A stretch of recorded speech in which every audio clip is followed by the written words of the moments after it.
Bai. Beno, atxaldeon guztioi, eskerrik asko etortzeagatik.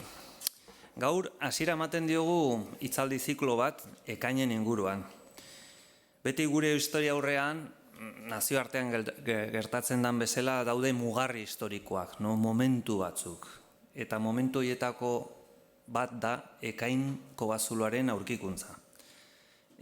Larun bat hontan, ekaina 8an 50 urte aurkitu zirela. Hango pinturak, Antxieta arkeologia taldeko kideak, Andoni Albizuri eta Rafa Rezabalek aurkitu zituzten hango pinturak, ikerketa prozeso batean, herritik sortutako ikerketa prozeso batean. Horren inguruan Arantzadi Zientzia Elkartetik nolabait ere egin dugu erakunde eta guztien arteko zubilana garatzeko proiektu kultural bat, ospakizun bat. Ospakizun hori, zeta gizarteak nolabait ere garaile atera zen. Herritik sortutakoa, garai hartan ez zegoen gure Euskal Herriko Unibertsitatea, legez kanpo, Eusko Jaurlaritza legez kanpo, Gipuzkoako Foru Aldundia legez kanpo, Euskal Kultur Ondarearen legez kanpo, legea ez zegoen. Eta hala ere, bazegoen herrian eta kalean, halako gogoa hori bultzatzeko. Hori gertatu zen, eta garai hartako komunitate zientifikoaren eskutan erori zen, kobazuloak nahiko ongi mantendu indira, duela 11 urte erreplika bat egin zuten ekain berri, zestoan, eta horren inguruan, gure unibertsitatean, formatu gara guztiok unibertsitate horretan, Arantzadiren itzalean batzutan, hor baditugu ikerlariak, heldutasunarekin, ibilbide luzekoak, eta horietako daukagu Álvaro Arrizabalaga. Álvaro Arrizabalaga, oinatiarra, historia aurreko irakaslea, katedraduna, orain daukagun katedradun bakarra, historia aurrekoa, gure unibertsitate publikoan, eta nolabait ere unibertsitate horren ikerkuntza zuzendaria. Prehistoriatik sortutakoa eta maila altuan. Pozgarria da, zeta azken batean prehistoria ematen du ez duela dirua sortzen, ez dela ingenieria bat, eta, gu hortan pozik gaude. Eta are gehiago, zeta, bea, Mari Jose Iriarterekin batera, beste ikerlari bat, ari da elkarlanean baita ere Antxieta arkeologia taldearekin, eta ura gertatu zen duela 50 urte, baina ibilbide luze hauetan, dozenaka, kobazulo aurkitu dituzte, eta baita ere, batzuk margoekin.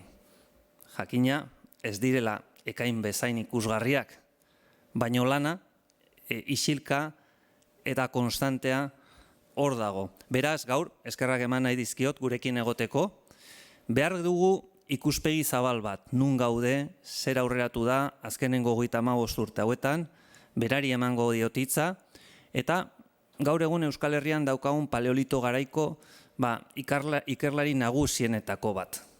Horregaitik, gaur izango dugu aukera, pixka bat, labur bilduta, berari entzunez, gehiago ikasteko. Besterik gabe, hitza emango diot Albarori. Eskerrik asko, ez dakit posible izango da. Pixka bat jetxi, eta gero grabatzen dute, eta hau dago online. Osea, gu gaude hemen, gu guztio gaude hemen, baina gero generalki dozenaka batzuk egoten dira etxetan. Oso ondo. Eskerrik asko, Juantxo, aurkezpen honengatik. Ez du ematen, baina klase berean egon gara, ikasten. Igual nabaritzen da. Bueno, melankolian eraso batean jauzi gabe, ingo duguna da, pixka bat hildo beretik jarraitu aurkezpen honekin, gogoratzen garai hori duela 35 urte inguruan, zeinetan ziklo historiografikoaren aldaketa bat bizi egin zen Euskal Herriko historia aurrean, Euskal Herriko arkeologian oroar, baina bereziki aipagarria da horren ostean, Gipuzkoako paleolitoko azterketetan ematen den aldaketa. Hemen daukagu Amaldako indusketaren irudi bat, eta ekarri dut hain zuzen Gipuzkoan aldaketa, ziklo historiografikoaren aldaketa hori bizi egingo da, une horretan eta indusketa horretan, zeinetan hartu genuen hemen gauden batzuk, lau gutxienez, eta noski Azpeitiako Antxeta taldeko kide guztiak. Bueno, ez naiz asko luzatuko lehenengo sarrera honekin. Bueno, oso zaila da historiografia egiten denean bereiztea nun ipini behar diren etenak, ez? Baina, 1980-1989 bitartean aldaketa oso nabarmenak ematen dira gutxienez 3 alor horietan. Batetik, protagonistak joango dira aldatzen.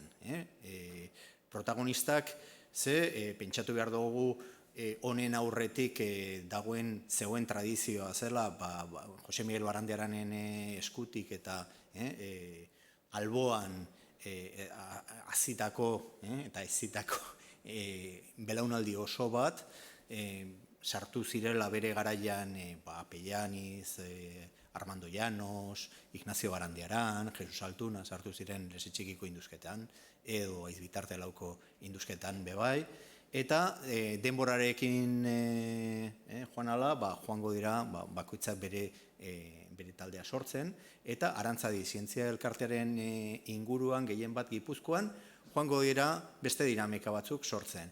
Eta justo ziklo aldaketa honetan ikusten dugu batetik arkeologia taldeen jarduera areagotzen joango dela, besteak beste nola ez Antxeta taldearena, gero garai ordura arte pertsona bakar batek egiten zituen induzketak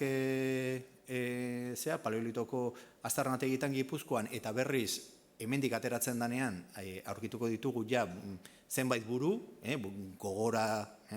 burua etortzen zaidana da, ointxe bertan Jose Amujik hasiko dela Urtiagako aztarnategian induzketak egiten, garai honetan.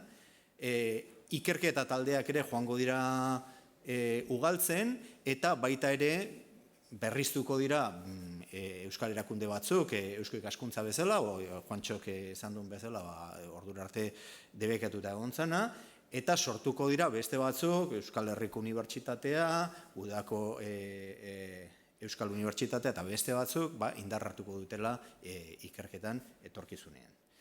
Gero, politika publikotan eta arkeologiaren ekosistema, zientzia ekosistema propio arkeologiarena ere, hor biziko dira beste aldaketa batzuk.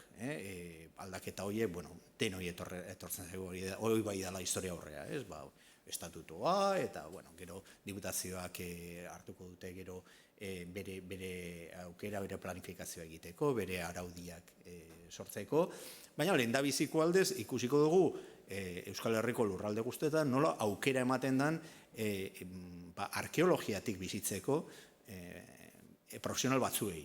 Eta hori da, lehendabiziko aldia gertatzen dela, ze ordura arte pertsonai guztiak, ikusten genituen pertsonai guztiak izango dute beste ogibide bat, eta berriz izango dira arkeologia zaleak, baina arkeologiak ez zuen ematen soldata bat ateratzeko hilero. Eta nola ez berrikuntza guzti horien ondorioz, gazte asko tituladunak unibertsitatean ikasitakoa joango dira sartzen zirkuito horretan, beste aldaketa kurioso historiografikoki oso garrantzitsua, izango da garai horretan sartzen dela Gipuzkoan beti heziketa sisteman garrantzi berezia izan du frantsesa, zer esanik ez, justo muga administratibotik gertun dauelako, eta garai urte horietan hasiko da sartzen indarrarekin heziketa sistema publikoan ingelera bebai, beste hizkuntza bat bezala, eta horrek nola ez zientzia sistema guztian izango du eragina eta eramango gaitu egun gauden egoerara, ez? Kontutan izan da gainera, frantsesa izan dela hizkuntza frankoa paleolitoko arkeologiara dagokionez duela urte gutxi arte. Bueno, Gazte horiek hasiko dira baita ere sartzen metodo berriak, protokolo berriak, eta arkeologia bezalako jarduera batean oso teknifikatuta dagoena horrek izango du eragin handia epe laburrean, eragin biderkatzailea, eta hemen hor behian ditugu garaiko, Antxeta taldeko kide batzuk, orduan, oroar, esango dugu, eta honetan zentratuko naiz, pintzelada batzuk ematen, ezin da dana azaldu detaile handiarekin, baina, joango gara garaiz-garai aipatzen aztarnategi gako batzuk adibide bezala, eta joango gara ikusten nola berritu egin diren metodologiak, zelako aldaketak egon diren panoraman, eta nola, 35 urte ondoren, egun Gipuzkoako paleolitoari buruz esan dezakeguna oso desberdina da eta askoz gehiago da, askoz zabalagoa da, garai honetan baino. Hasiko gara B paleolitoarekin, B paleolitoa toketxo bat emateko, toki historiografikoa bai, esango dugu, Jose Miguel Barandiarani egin zitzaionean omenaldi bat Munibe aldizkarian, 1911an artikulu bat zegoela laburbiltzen Euskal Herriko egoera kronologia desberdinetan, eta B paleolitoa hitz egiten zunean, 1911an etzan onartzen, etzan begionez ikusten, B paleolitoa zegoenik Euskal Herri osoan. Egoera hortatik gatoz Euskal Herri osoan, eta berriz, eta Gipuzkoari dagokionez, 1918tik aurrera izango dugu nobedade bat oso garrantzitsua, dela Irikaitzeko aztarnategia, hortzen dago kokatuta, gorriz dauden puntuak ziren garai horretan Euskal Herrian ezagutzen ziren aurkikuntza isolatuak edo ez horren isolatuak, baina aire zabalean eta testuinguru gabeak, egoera, kokaera deribatuan, eta hor gutxi gora bera erdian kokatzen da Irikaitz. Urola ibaiaren erdikaldean gutxi gora bera, meandro estruktural batean, ez da meandro baiarako meandro bat, baizik eta estrukturala dala, azalera handia dauka, 8 hektarearen inguruan, eta da benetan aztarnategi harrigarria.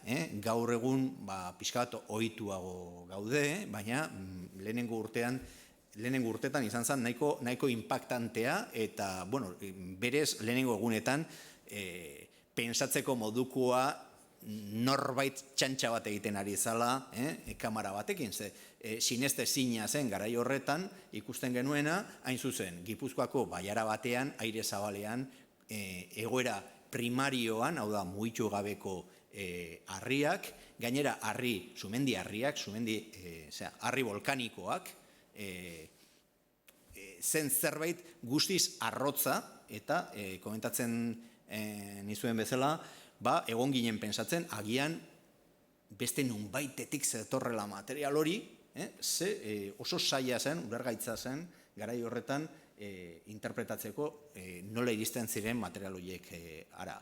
Eta behin sartu genitula 16 urteko induzketak burutzen bertan, eta behin aplikatu direla protokolo asko, batez ere geoarkeologikoak sedimentua ulertzeko, sedimentua nondik datorren eta nola eratu dan, eta aztarnategia nola eratu dan bebai ulertzeko, orduan, azten dira gauzak pixka bat ulertzen, baina ez da aztarnategi bat ere erreza, oso berritzailea, oso desberdina, berehala sartu zen testu liburutan, Iberiar Penintsulako historia horrean, garrantzia handikoa delako eta material ugari daukalako.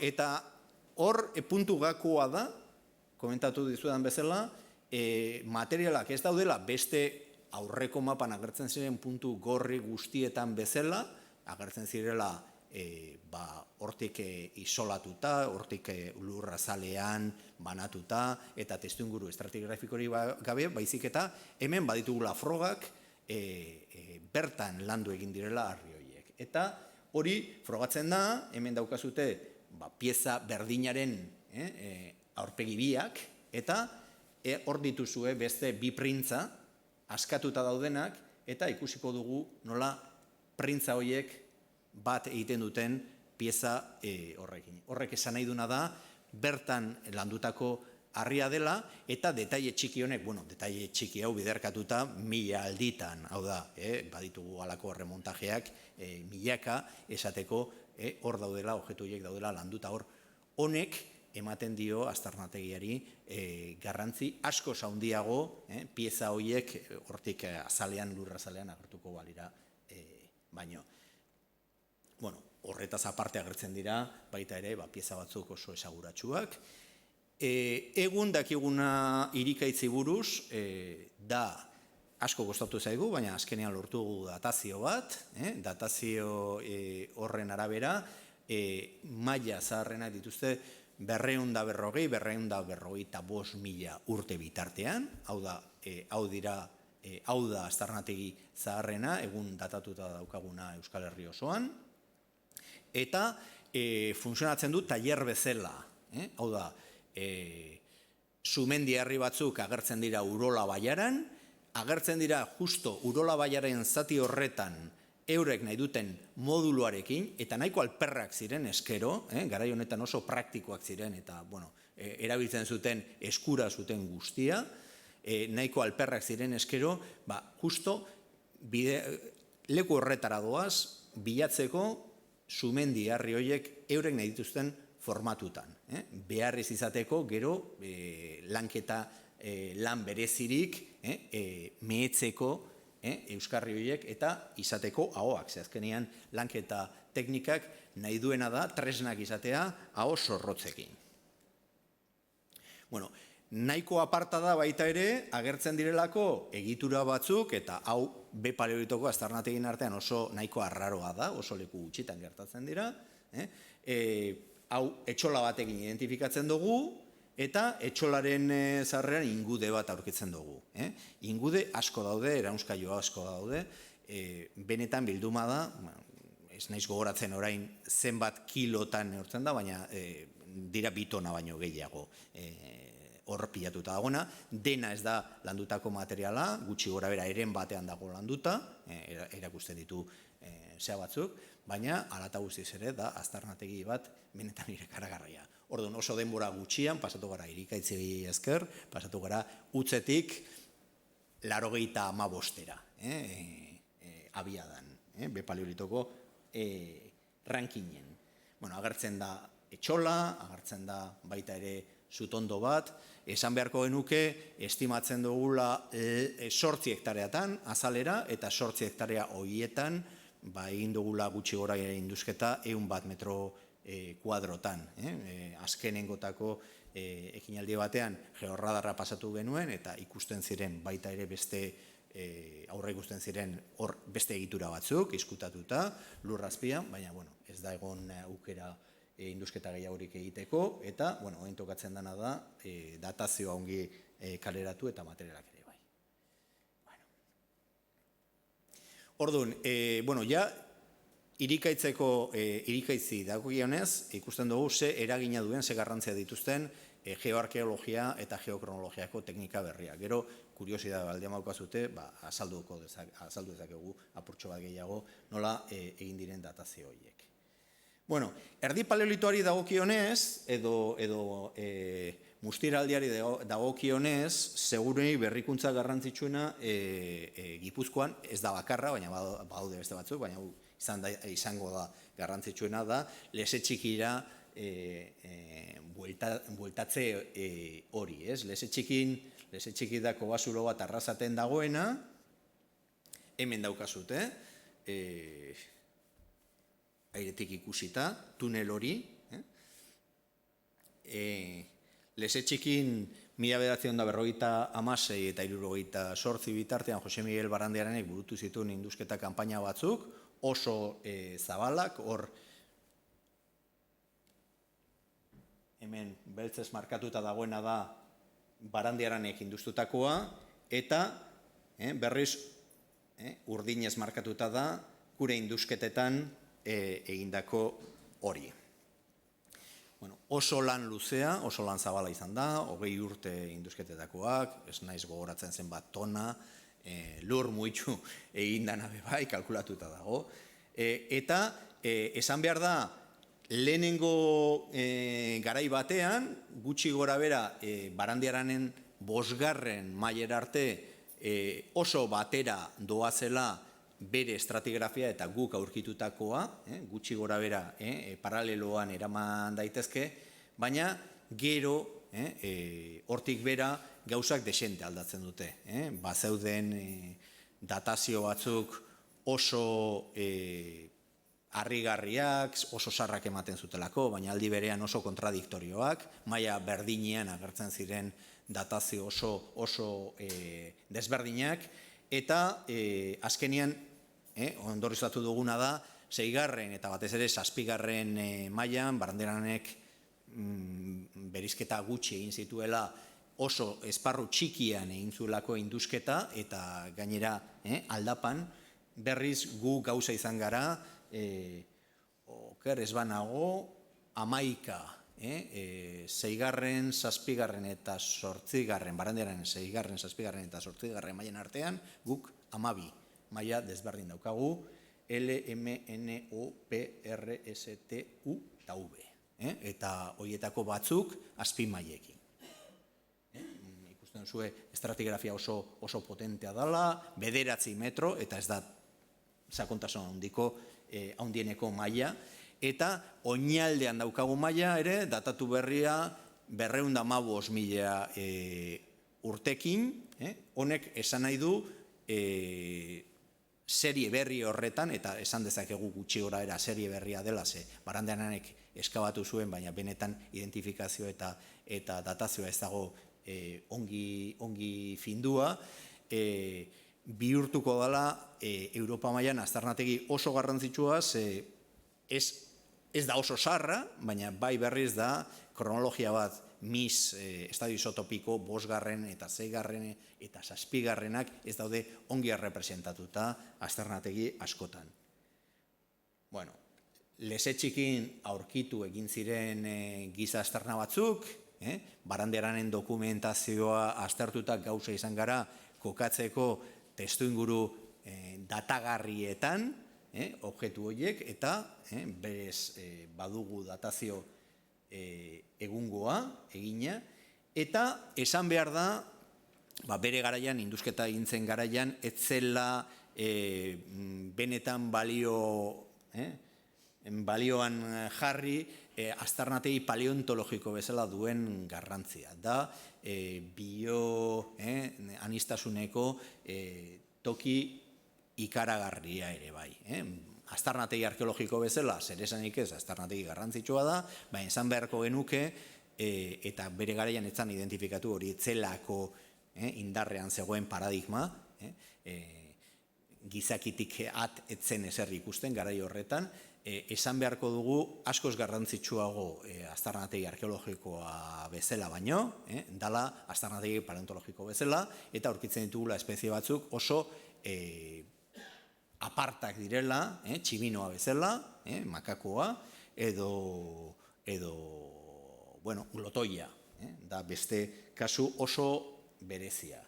Gainera, baditugu maila batzuk daudela, iaia ikutu gabeak ere bai, bere testu inguruan. Hemen, ez dakit ikusten duzuen, dago hartz baten bizkar ezurra, osorik, saietxak, hankak, hartz hori bertan hil zen. Hartz kabian, joan zen hibernatzea, eta bertan hil egin zen. Eta hemen ditugu aldakak, aldakak eta hankan ezurrak ere bai. Orduan, honek ematen digu aukera oso aparta egiteko azterketa batzuk, normalean ezin daitezkela kronologia hontako aztarnategi batean egitea. Zenbait mailatan ikusten dugu, ikutu gabea gelditu direla hartzan kabiak, eta honek aukera eman du ikusteko adibidez, hartzak kanibalizatzen zituztela beste hartzak, hil egin direnak segurenek hibernazio bitartez, esnatzen direnean, udaberrin, gosez esnatzen dira, eta ikusten baldin badute hil egin dala beste hartz bat alboko kabe batean hibernazio bitartean, egiten dutena da kanibalizatu. Hor dauden bere markak. Bueno, alata guztiz ere, ezin daukatu, ez da ere, ni ez naiz izango behintzat, ukatzen duna, oso aztarnategi arkeologiko garrantzitsua dela, oso material apartekin bebai, eta bereziki garrantzitsu izango dela Kantauri aldean bereizteko zein izan da neandertalen bizimodua eta portaera bai tekniko, bai ekonomiko eta bai ekologikoa. Bueno, joango gara aurreratzen, eta hasiko gara lehengo paleolitoarekin, bere hain zuzen Auriñakaldiarekin. Auriñakaldirako daukagu Gipuzkoan aztarnategi bat eman zela bere indusketa egintzen urgentziazko sistema batekin, hain zuzen Arrasateko saihesbidea hortik Kobasulotik pasatzen zen, eta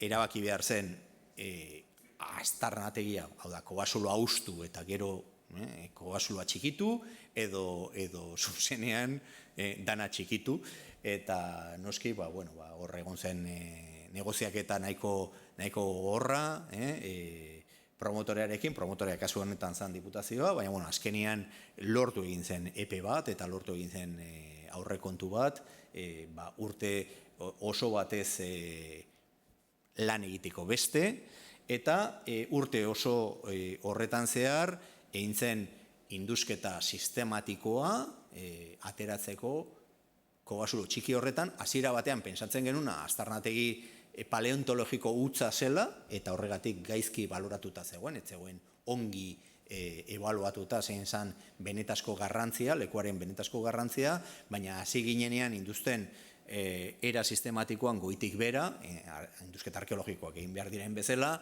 konturatu ginen aztarnategi paleontologikoaz aparte, zegoela bebai, gizakiaren presentzia oso nabarmena, oso garrantzitsua. Lehenengo lana, aztarnategia azpitik ezagutzen zen, buztinezko tapoi bat zegoela Kobasuloaren zabaitik gertun, eta hor agertzen ziren hezur batzuk, hortik ezagutzen zen, baina hori ez zen bidea indusketa arrunta egiteko, eta orduan lehenengo lana izan zen benetazko jatorrizko Kobasuloa topatu. Eta hor daukazute, horrik zirrikitu bat, hori zen, labekoko batik ikusten zena, benetazko Kobasuloa aurkitu genuen egunean, hor eskerretan. Poliki-poliki lehenengo fase izan zen hori, justo azalean zegoen material atera, bustinak, hasi arte indusketa prozesuarekin. Lehenengo eta bigarren maila antzuak ziren, hirugarrenean azten ziren objektu batzuk agertzen, baina laugarren, bosgarren, zeigarren, zazpigarren mailak oso oparoak ziren, gizaki presentzia oso garrantzitsua, batez ere gure espezieko lehenengo kideak Euskal Herrian, lehenengo kideak Iberiar Penintsula osoan. Eta gero oinaldean, ontxe bertan ikusiko dugun bezala, maila hauetan, gehien bat aurkitzen zen aztarnategi paleontologiko hura, salbuespen txiki batekin, justo oinaldean agertzen zela kultura baten aztarnak, txatelperron aldikoak, oraindik ez dagoela oso argi neandertalak eginakoak, edo kromainoiak eginakoak diren, eta oso arraruak dira, txatelperron aldiko mailak Europa osoan. Hemen daukazute, bederatzigarren mailako itxura hori, paleontologikoa, ikusten duzue, dana adarrak, matraiak, ezurraz beteta dagoela, da ez dakit, da multzo bat, oin burura tortzen zaidan datua, agertzen dira 200 inguru errinozeroietxuen objektuak, ezurrak, oso errinozeroietxua oso aparta da baita ere Iberiar-Penintsulan, ez da holan egunera aurkitzen den horietako bat. Bueno, indusketa komentatzen nizuen bezala, egin zen premiazko indusketa bezala, baina sistematika, metodologia izan zen, findua eta indusketa arron batean egiten den tankerakoa, ez dut esango erreza izan zenik, baina azkenean lortu egin zen. Eta, agertzen dira, 1000 ingurun, objektu landuak, txatelperronaldia, protaurinak aldia, lehen aurinak aldikoak, 5 maila arkeologikotan. Hauek dituzten garrantzia da, erakusten dutela, gure espeziaren lehenengo presentzia Iberiar-Penintsulan. Garai horretan oraindik ez genekien, baina gero azalduko dizuet zergatik hau jakin dugun. Behin sartzen garela alako indusketa sistematikoan, metodologian kontutan hartu behar dira elementu ekologikoak.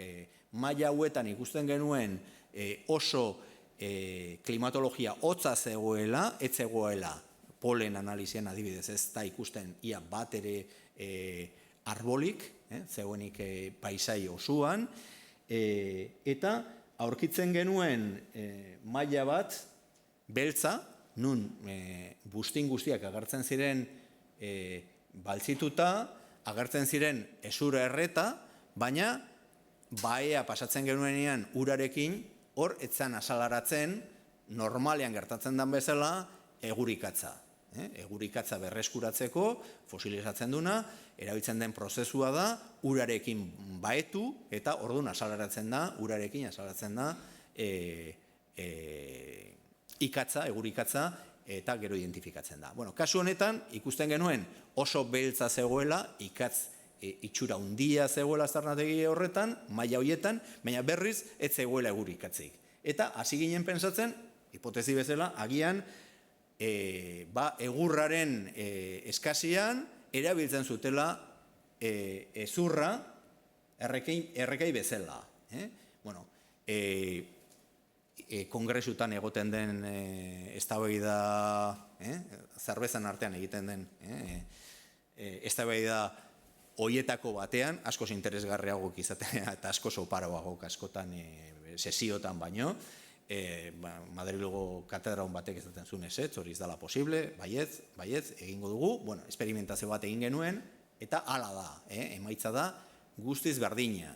Kasu horretan, frogatutzat eman dezakegu, praktikatzen zutela, sistema honekin, erabiltzen zutela, egurra ez zutelako, erabiltzen zutela ezurra egiteko horrekin sua, eta sua egiten du, eta gainera oso zu berezia da, ez da temperatura altukoa, baina berriz gau guztian egon daiteke, bakarrik kilo batzukin, ez da goza bera, ez da elikatu behar, zupazterra jarra. Komentatzen izuen bezala, hauek dira gure gure espeziaren lehenengo urratsak, Iberiar-Penintsula osoan, eta hori dakigu, Osforreko unibertsitatearekin egin genuen proiektu baten ondorio nagusi bezala, nun egin zen oso protokolo metodologiko fina jarraituz, berdatatu egin ziren karesbanago 14 edo 15 lagin berriak, labeko-koban, eta ikusten dozuen bezala, hemen oso ongi ikusten da, datazio zarretan pixka bat kaotikoa zen dena, baina berriz ultrafiltrazioaren prozeduraren bitartez egindako dataziotan, dana gelditzen da ongi antolatuta, ez daude superposiziorik, ez daude inbertsiorik, dana gelditzen da hor, eta datazioak asko atzerago doaz. Honen ondorioz, jakin dezakegu, amendik sartzen dela ekialdeko Pirineotatik, mendebaldeko Pirineotatik zergatzen ditula Pirinioak gizaki modernoak, kromainoiak, duela 52.000 urte gutxi gora bera. Bueno, eta baditugu bebai, hemen ikusten dozuen objektu txiki hori,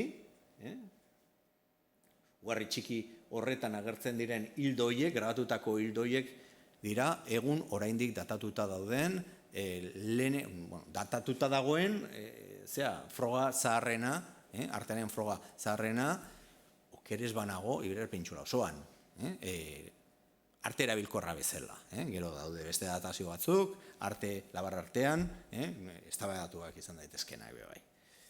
Bueno, urrengo kultura bat, 9,000 urtetako iraupena daukana da, grabetaldia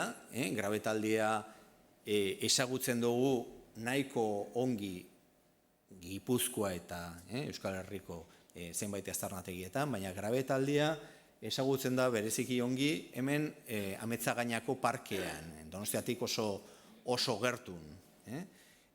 Ametzagainako parkea dagoela Garberatik oso hurbil, ikusten baldin badugu, argazki zaharrak ikusten da oso leku konfliktibo izan dela, denetariko erabilpenak izan ditula, baratzak egon dira, baina ez beti baratzak, egon da denetariko erabilpenak, oso erabile izan zen Karlistan Garlatan, hor fuerte badago, eta daude luebakiak, eta hain zuzen, luebaki horietan, eta terrapei horietan, lortu eginda lekuko estratigrafiko batzuk kontserbatuta gelditzea. Hain zuzen, hemen ikusten dan bezala, luebakia egiterakoan, Karlistan Garlatan, eta lurra botatzerakoan, hemen bai ondatu dute gelditzen zen, 19. mendean gelditzen zen aztarnategi arkeologikoa, baina lurra ona botatzerakoan, babestu egin dute hemen azpian zegoen aztarnategia, eta hemen aurkitzen dugu sekuentzian adibidez polen laginak hartzeko modukoa. Eta polen analizia oso interesgarria da aztarnategi horretan, hain zuzen ikusten dugulako, denok daukago buruan izotzaldian, goi-paleolitoko kromainoiak, direla kobasuluan bizi diren gizakiak, eta, egundoko hotza zegoela, mamuta zegoela, errinozeroietxua, alako taiga eta tundrako animaliak bazeudela, 10.000 edo 9.000 urtetan zehar denetarik egon da. Besteak beste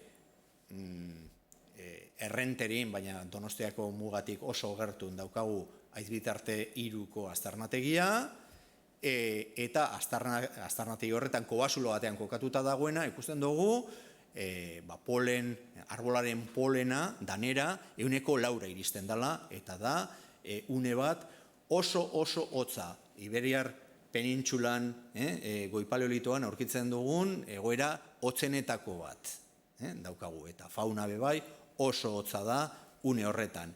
Berriz, hemen, etortzen gara, eta ikusten dugu aire zabaleko aztarnategi batean, kanpaleku bat, eta ikusten duzuen bezala, hemen polenaren, arbolen polena iristen da, iaia euneko 30%. Honek zer esan nahi du? Hotza ez zegoenik ez, zegoen hotza. Etzen egun bezalako giro bat, ikusten dugulako hemen daudela, adibidez Urkia, agertzen da.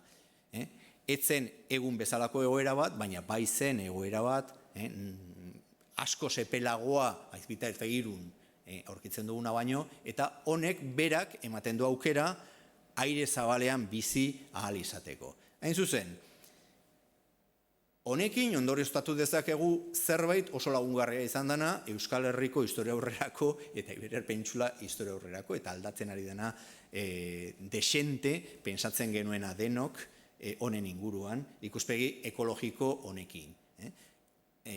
Goi-paleolitoa oso anitza da klimatikoki, eta aurkitzen baldin badugu askoz maiztasun handiagorekin gizaki horiek kobasulotan da, kobasulotan erregistro arkeologikoa asko hobeto konserbatzen delako eta asko errezago delako identifikatzeko eta ezagutzeko, aire zabalean baino.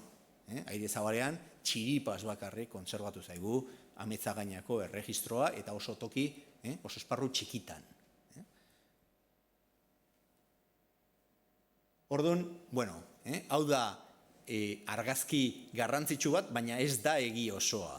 Da egi partziala bakarrik, hemen ikusten duzue hor aizbitarteko sarrera, nola hor dagoen mamuta, hemen izeiak, pinuak, urkiak, hemen azeri artikoa, bai? Hori da irudi bat dala oso topikoa, egia dela, baina ez da egi osoa. Badago beste egi bat oso garrantzitsua, eta ontatik ateratzen dugu. Bueno, gero, beste berrikuntza bat azkenengo hamarkadetakoa oso garrantzitsua, eta Euskal Herrian bereziko eragina izan da, beste modu bat harrizko tresneriari begiratzeko. Harrizko tresneria egun begiratzen dabe bai lehengaiaren ikuspegitik. Ongi identifikatuta ditugu Euskal Herri mailan zeintzu diren lehengai horren azalarapenak. Azalarapenak geologikoki behin identifikatuta daudela, posible da zuharri printza konkretu bat nahiko ongi kontserbatuta baldin badago, posible da jakitea zein dan jatorria, zein da sorrera, printza horrena. Eta behin egiten dugula maila arkeologiko batean dagoen zuharrearen sorrerako, sorkuntzako jarraipena, orduan kalkulatu dezakegu zein zan garai hortako lur eremuaren geografia berri bat, geografia ekonomiko bat. Nondik mugitzen ziren, lehengai horiek zeintzuekin elkartrukatzen zuten, eta azken finean, benetazko talde horien geografia, nondik zeintzu ziren esparru horiek. Hemen daukazute, mapa honetan daukazute, markatuta, eta gainera bere azalerarekin gutxi gora bera zeintzu diren lehengai horren iturri garrantzitsuenak, Euskal Herri mailan edo Euskal Herritik gertun daudenak, hemen landetako hegoaldean dago Xalos, Flix, kostaldeko Flixak dauka azalarapen desberdinak, geologikoki desberdinak direnak, baina fizikoki apur bat desberdinak. Saliz de Behar, Bidax oso luzea dana, Gaintxurizketa, Iruna alboan, edo Kurtzia, Barrikan. Gero, oso garrantzitsuak dira bai, Euskal Herri mailan Urbasan agertzen dana, eta Trebiñon agertzen dana. Orduan, behin hauek identifikatuta daudela, eta gauza garrela identifikatzeko, egin dezakegu, hartu aztarnategi arkeologiko batean dagoen maila bat, eta joan, banan-banan identifikatzen, egiten geografia ekonomiko hori, eta ikusten ekarpenak nungoak diren nagusiki. Hau da berriro Ametzagainako kasuan, ikusten dugu apur bat erabiltzen dutela Urbasakoa, ez dutela ia ezer Kurtzeako erabiltzen edo Trebiñoa ez dutela ezer erabiltzen, eta berriz ekarpen nagusienak direla, Gaintxurizketa, Bidax eta Xalos. Hau da, talde hauek gehien bat mugitzen ziren egungo iparraldetik. Eta ez bakarrik nundik mugitzen ziren, eta nun hornitzen ziren lehengai garrantzitsu horietatik, baizik eta zertarako erabiltzen zuten, ez dute erabiltzen, oso urrutira joan behar baldin badira, zuharri, kalidade handiko zuharri baten bila, ez dute kalidadezko lehengai hori erabiliko edo zertarako. Orduan, eurek ez da bakarrik hornitzen direla toki desberdinetan, baizik eta egiten dutela benetazko ekonomia eta aukeratzen dituztela lehengai konkretu batzuk kalidade handikoak egiteko gauza delikatuagok eta berriz gertun daudenak erabiltzen dutela, naiz eta kalidade gutxiagokoak izan, erabiltzen dute egiteko horren delikatuak ez diren gauzak. halako analisi ekonomikoak oso garrantzitsuak dira ikusteko eurek nola bere eguneroko bizit moduan nola egiten zituzten, zelako planteamenduak egiten zituzten. Bueno, goi paleolitoarekin bukatzeko, eta gero egingo dut beste erreferentzia, azkenengo erreferentzia bat bakarrik labar arteko azkenengo aurkikuntzekin, aipatuko dugu Magdalen aldia. Magdalen aldia da azkenengo kultura, azkenengo ehiztari biltzaileak daudela bizitzen Pleistozenoko egoera batean, teorian izotzaldian, eta azkenengo urte, ez bakarrik hamarkada, azkenengo urtetako berrikuntza garrantzitsuenak ditugu hauek. Eskustakoa, eskusta Azpeitin dago, da kogasulo bat oso gaizki kontserbatua, hor presa baten, balse bat egin dute, urtegi bat egin dute kobasuluaren zati batez baliatuz, eta horrek eginduna da, txikitu, alboan zegoen aztarnategi arkeologikoaren zati handiena. Hala guztiz ere, berriro Antxieta taldeko kideak topatu zuten, hor, ia osorik, pieza bat oso ongi landua, hemen ikusten duzue, detailetan, deitzena agazka isturizdarra. Agazka isturizdarrak, daude 150 ingurua munduan, gehienak kokatzen dira Isturiz izeneko aztarnategi eponimoan, horregatik izena hortik, baina ez da Isturitzeko aztarnategian ez dituzte osoak, hemen agertzen diren bezala.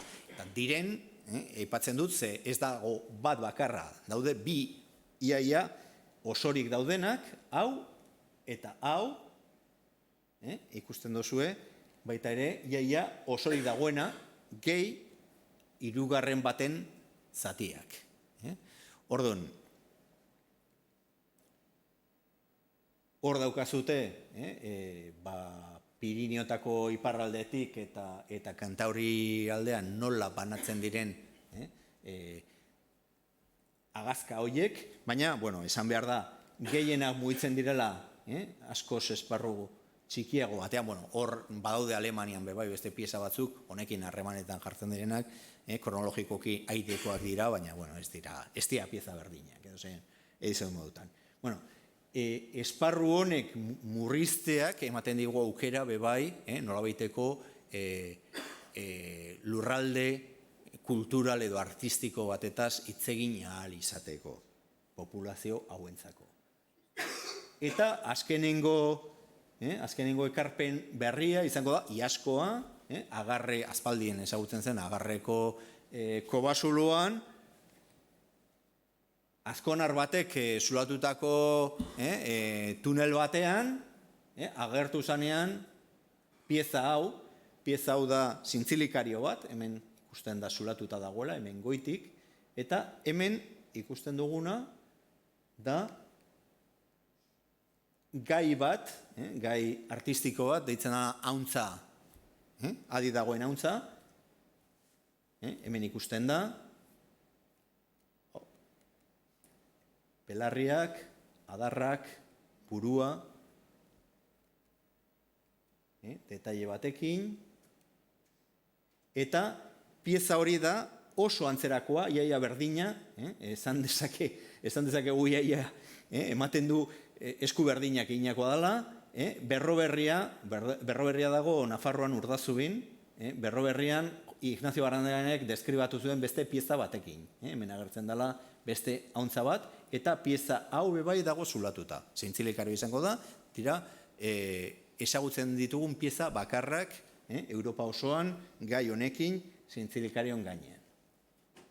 Eta bukatzeko, azkenengo urteotan, egin diren labar artedun kobasuloen aurkikuntza berriak, korridore konkretu batean, hemen gogoratu beharko genuke, Gipuzkoan egin zen lehenengo aurkikuntza izan zela Altxerri kobasulokoa, haian, 1916an, bigarren bat egin zela 1979, nola ez, ospatzen dugun ekaingo kobasuluarena, eta gero eten luze batez, ez ziren beste aurkikuntzak egin, 2006an Praiaitz bateko aurkikuntzak egin arte, hemen ikusten dira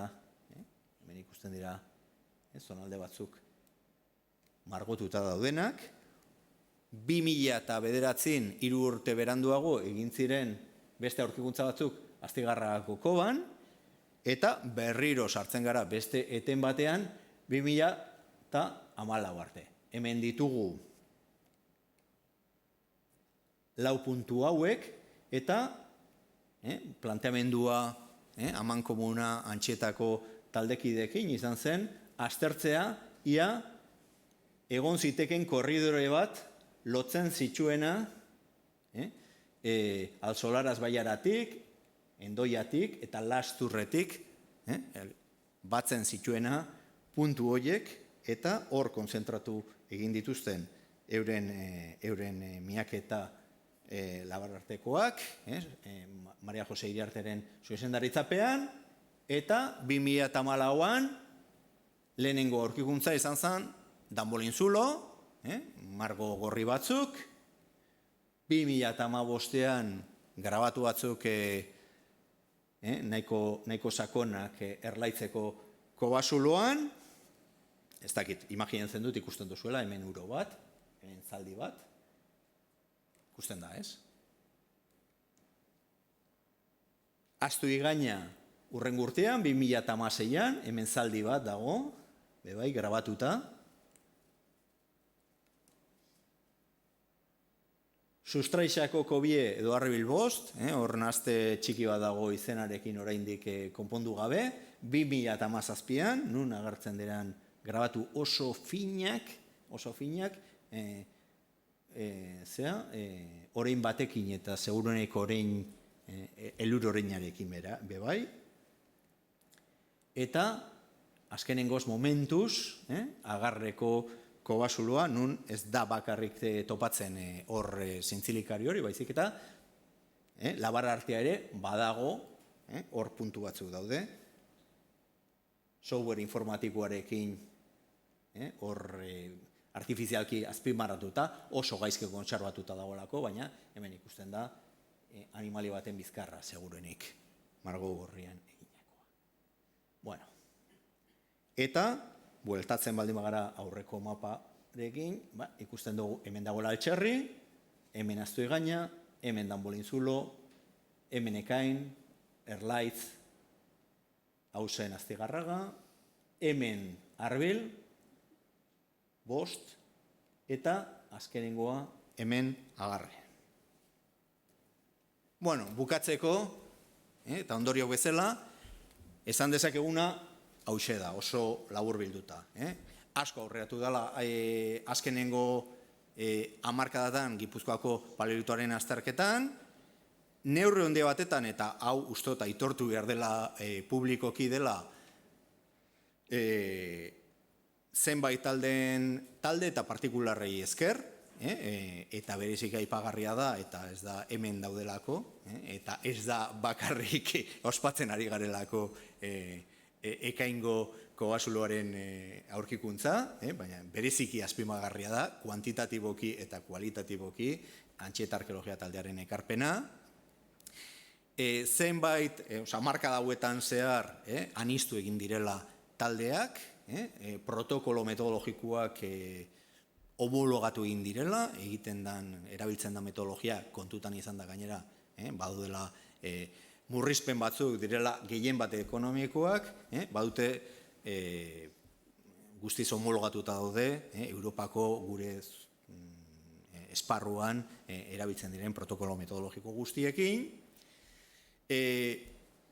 Hamarkadatan elkarlanak eraman direla aurrera, Arantzade Zientzia Elkarteak eta Euskal Herriko Unibertsitatearen artean, eta oso garrantzitsua izan da elkarlan hori berritze honetan, eta kontutan hartu behar da, ez duz asko sakondu nahi izan, baina pentsatu honen atzean, metodo guzti hauen atzean, dagoela jarduera oso teknifikatua, laborategi oso teknikoak behar ditula, analitika oso tresna analitikoak behar dituztela, makinak ere bai, ekonomikoki honek daukala koste bat, eta tresna horiek unibertsitatean badaude.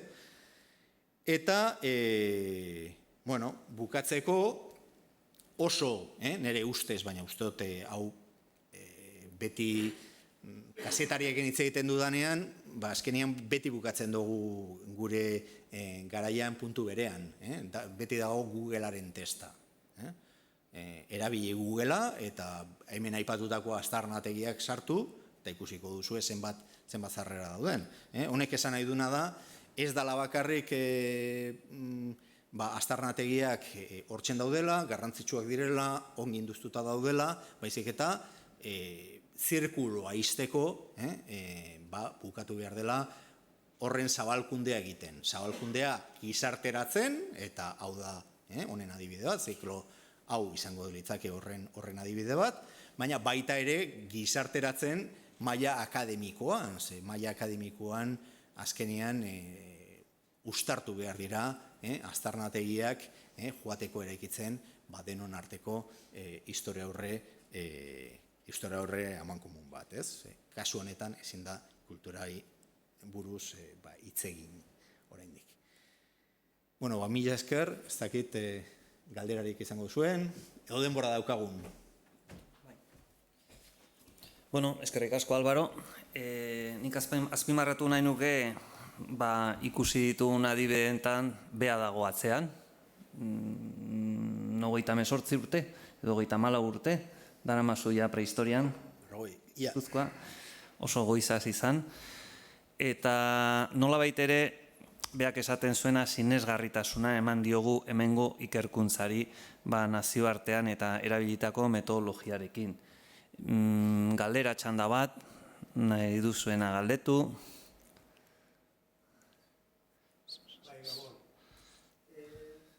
Nola egin zan datazioa irikaitzen? Esan dezu zaila izan zala... Nola egin zan datazioa irikaitzen? Esan dezu zaila izan zala datazioa zehaztea, ezta? Azkenean 52.000 urte ditu... 240. 240, badauka bi ditugu, maila berdinarentzako, 240 eta 245. Bueno, hau da adibide oso politxa saltzeko ze aldaketak egon diren urte hauetan. Epe hau azten danean, iaia merkatuan dagoen bide bakarra datazioak lortzeko zan karbono 14. Egun leze txikin bakarrik erabili izan ditugu 13 protokolo desberdin datazioak lortzeko. Eta urtez urte edo 5 urtean behin agertzen da beste metodo berri bat. Irikaitzen eta azkenean erabakikorra izan dana bai leze txikiko datazio taula osoa lortzeko izan da metodo bat deitzen dela OSL. OSL da metodo bat oinarritzen dela luminizentzian, eta egiten dena da, nola salduko nuke, laburrez, lan egiten da sedimentuarekin. Sedimentuan badago oinarri bat direla kuartzo pikotxak, kuartzo eta feldespatuak. Eta kuartzo eta feldespatuak pilatzen dute energia pikotxa barne. Eta pilaketa hori da proportzionala lurperatuta gelditu zenetik pasatu den tartearekin. Askatzen da argitasuna bezala, argia bezala. Eta askatzeko egiten dena da bombardeatu laser batekin. Orduan, badago OSL klasiko bat, oain deitzen duguna klasikoa, lehen zegoena, eta hori ez da bat ere praktikoa izan guretzako irikaitzen. Ze, egiten zena zen, hartu lagin bat, odi ilun batean, eraman kamera ilun batea, lehen argazkiak errebelatzeko erabiltzen ziren horietako bat, eta moztu kanpoko zerbait, argia izan laginketa prozesuan bitartez, argia jasoin dezakena kentzeko, gelditzen ziren bakarrik nukleoarekin, eta nukleo hori osorik bombardeatzen zen, eta neurtzen zen argia. Bueno, zergatik ez da praktikoa izan, ze aire zabaleko aztarnategitan kontaktuak maila arkeologikoen artean, maila sedimentarioen artean ez direlako batere gardenak. Sustraiak, tunelak, satorrak, baude pilo bat mekanismoa kutsadura egoteko. Bueno, berriz, azkenengo urteotan garatu da horren variante bat deitzen dena single grain. Eta single grain horretan egiten dena da berdin, prozedura guztia, laginketa egiteko prozedura berdina, baina gero hortik, nukleotik,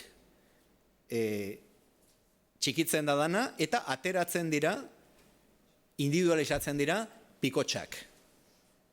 Eta banan-banan bombardeatzen dira laserrarekin. Eta banan-banan neurtzen da, askatzen duen argia.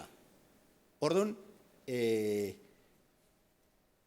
kutsadura egon bada, eta aire zabaleko aztarnategi gehietan egon da nolabaiteko kutsadura aipatutako arrazoiengatik, egiten dozuna da, dituzu datazioak, pikotxa individualen datazioa dituzu bi odeietan. Bat, jatorrizko kronologia duena, maila horretan, eta gero ikusten duzu bat askoz berriago dana dela sustraietatik sartutakoa edo satorrak sartutakoa. Baina baduzu erregistro bat aukera ematen dizuna alde batera usteko 25%, 30%, eta gelditzen zara bakarrik benetan konsistentea dena maila arkeologiko horrekin. Bale? Ez dakit azaldu nahi zen. Komplikatua. Bueno, komplikatua, baina azkenean lortu egin dugu. Eta irikaitz induztu da basati txiki bat. Pentsatzen dut, irikaitzek ematen duela urteetako, ezta? Bai, irikaitzek ematen du, bai, oso oparoa da gainera lekua, baina ditugu baliabideak dira ditugunak. Bueno, eta Gipuzkoako lurraldean, batez ere zonalde batean, aztarnategi pila daude. Hain zuzen ere Antxieta taldea ibiltzen dan tokian. Tolosaldean ez dugu Antxieta taldea izan. Horrek zerbait esan nahi du? Edo zergaitik beste bailarratan ez ditugu hainbeste aztarnategirik? A ber, bueno, hemen ditugu Antxieta taldekoak, igual eurek ere zer esan zaizkeke. Baina, bueno, saiatuko naiz ateratzen, eskenatokitik eta historiografia ikuspegitik pensatzen. Historiografia ikuspegitik lehenengo arkeologiako garai horretan badago lotura bat oso garrantzitsua esperologia eta arkeologiaren artean. Aztarnategi gehienak garai horretan identifikatzen dira askoz errezago delako kobasulotara joan, ongi murriztuta daude, estratigrafiako beto kontserbatuta daude, egiten dozu miaketa zulo bat, eta arrakasta izateko aukerak askoz handiago dira, baratz batean azten baldin bazara bilatzen objektu prehistorikoak baino. Orduan,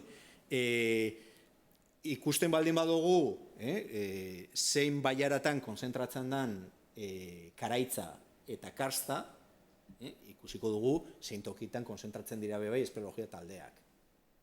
Eta espeleologia taldeak batzuk geratuko dute, baina kasu honetan ez da kasua, baina bai daude bebai taldearekin lotuta espeleologoak.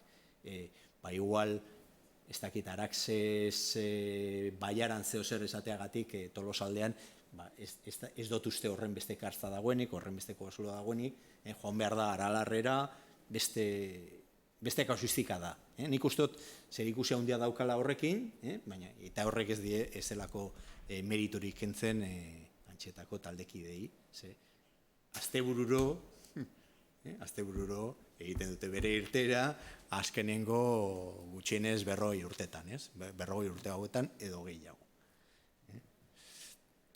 Bueno, beste galderarik ez badago, ni gogoratu ostiral hontan daukagula Victoria Eugenia antzokian ekaingo gala, nola baitere guztion artean ospatzeko aurkikuntza hori, omenaldi bat emateko aurkitu zutenei, Andoni Albizuru eta Rafa Rezabal, Antxieta Arkeologia taldekoak, eta gonbidatzen zaituztegu. Bertan, banatuko dugu baita ere, argitaratu dugun liburu berria, 200 orrikoa, ekainen inguruan, oso erakargarria, divulgatiboa da. Eta datorren astean, badaukagu, 11an, Blanka Otsoaren hitzaldi bat, ekainen aurkitu diren azkenengo Labarretako arteen aztarnak. Eta igande hontan ere bai daukagu Ekain Fest, Sastarren Bailarran, egongo da ekaingo erreplika doainik sartzeko, baita ere Lili Jauregian doainik sartzeko, eta egingo da baita ere beste oroimen txiki bat jatorrizko kobazuloaren inguruan. Beraz, eskerrik asko Albaro, eman duzun hitzaldiagatik, gurekin egoteagatik, guztia antolatu dugu Gipuzkoako Foru Aldundiko kultura sailak ematen digun babesangatik, eta gonbidatu hurrengo hitzaldira eta ostiral honetan Victoria Eugeniara. Eskerrik asko, Gabon.